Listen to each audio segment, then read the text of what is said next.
flashlight. Yeah, whatever. Whoops. Ah, shit, we might have to scoot. Quietly. Shut up. What are they doing? Are they gonna come after us or something? I guess they only had time for the alien AI. Look at this dip. He's in full view. Come on, shoot him. Alright, I mean, I guess we're safe. Oh shit, the music. What's happening? Nothing. Are these guys gonna move? These guys are useless. Oh, here we go. Kill him. Oh, they're walking up. That's some great sound design. It's just a shame that nothing's happening. Yeah, they're just one by one. Here they come. I think we actually need the light now. Just shoot him. He's right there. You can all see each other. I didn't even notice that guy. He's walking back. That's it. We're done here. These guys are the worst. Yeah, get out of here. Hold up. What's the emergency? And they Someone else forgot has been completely. here. Everyone, stay alert. Keep your guns tight. Shoot anyone you don't know. So yeah, you know, it's not really the best stealth game out there. These guys are just broke.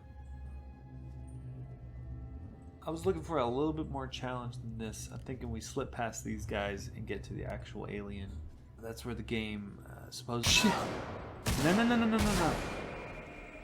What a bitch. Piece of shit game. So, yeah, does Alien Isolation suck? I think so. I really tried to like this game. I gave it many chances, but in the end, would not recommend it.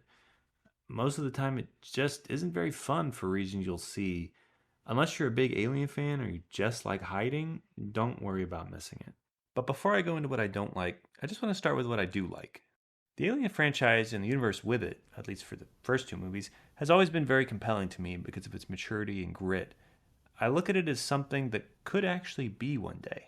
Sure, maybe the tech and fashion are all wrong and outdated, but the core society seems appropriate. Space travel is tedious. Technology, however old, does most of the heavy lifting and is complicated and always in need of maintenance. People complain about their bonuses or pay and are trapped in the same unautomatable jobs, grindstones, and corporate ladders.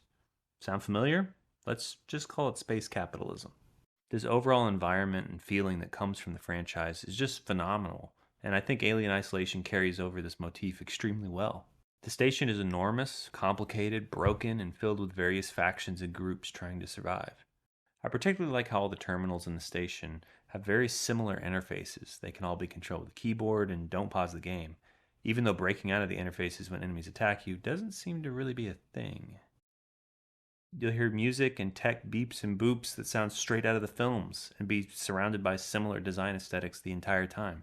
You'll feel incredibly alone and desperate for a safe area. You will feel hunted. I mean, really, like, if you want to be the person in an alien film, this is truly the game for you. However, if you want to play a fun and scary game, I have to mention that the experience is hampered by two major problems. The first of which is immersive feedback. When you're playing a game, there's a constant give and take revolving around immersion. In most games, you as the player will be given tools and metrics that break, or maybe a better word is supplement, the immersion in exchange for not questioning some property of the game. Think of the light gem, sound radar, or vision cones on a map. You know, these tools exist because it isn't clear how hidden you are, or what direction a faraway shot was, or because you aren't given the viewpoint to scan an area to find out where all your assailants are. And there are tons of reasons for these little compromises, whether they be for pacing, implementation complexity, or just fun. And look at this room here. In this game, it is essentially a circle because the game won't let you navigate over this table.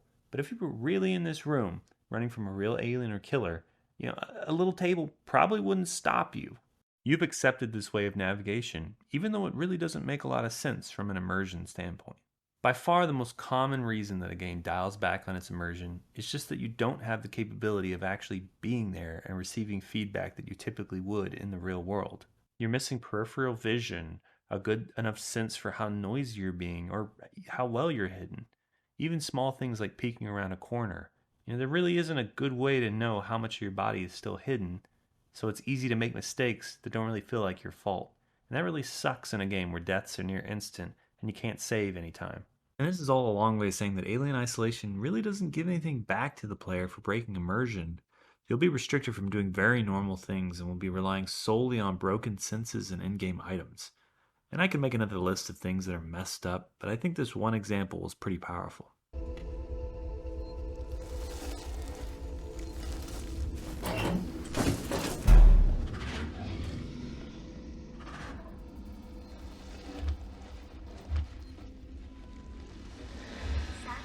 Medical Facility recommends seek some medical assurance.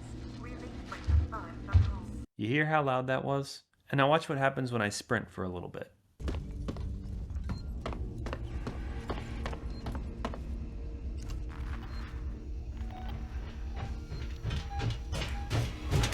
And I think you can see that one of these noises gets you killed and the other one doesn't. Why exactly? There's nothing about the door sound that makes it seem quiet, but the developers just arbitrarily decided that it is. It's very unintuitive, and there are loads of these kinds of issues. Simple things like not being able to look down ladders, having to slowly crawl out of these pits without knowing what's around, or the alien being able to hear the motion detector sometimes, but not others. Honestly, why can't they just show me how much noise it's making?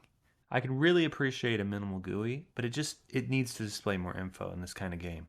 I can't really understand why things happen without massive amounts of trial and error to learn how the game just happens to be programmed, regardless of the feedback I receive from the world.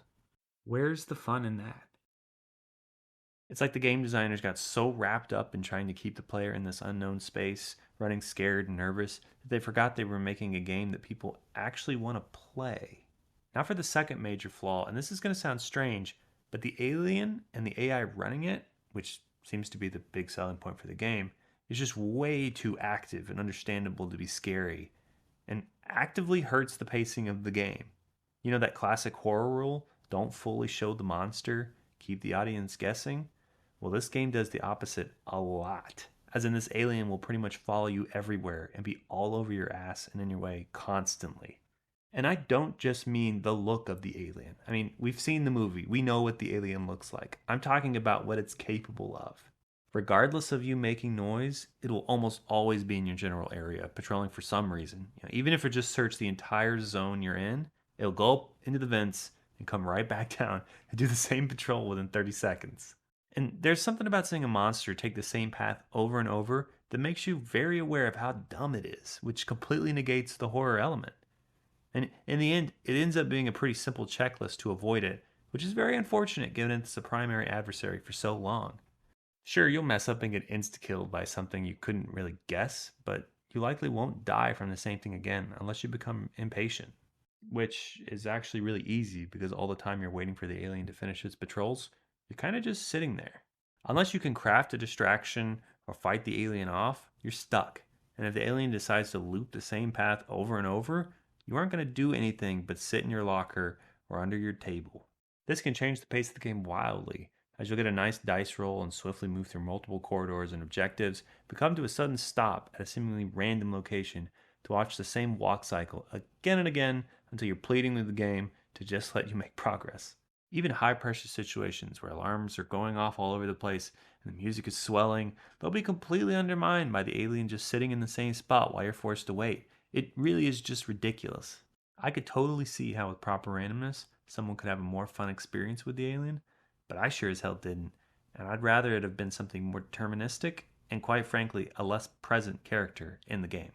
Overall, I'm not going to say I didn't have any fun with this game. There were some parts where I genuinely liked the cat and mouse game and saw a lot of potential, but it gets played out quickly, and it definitely felt more like a trial and error chore that just isn't worth the time.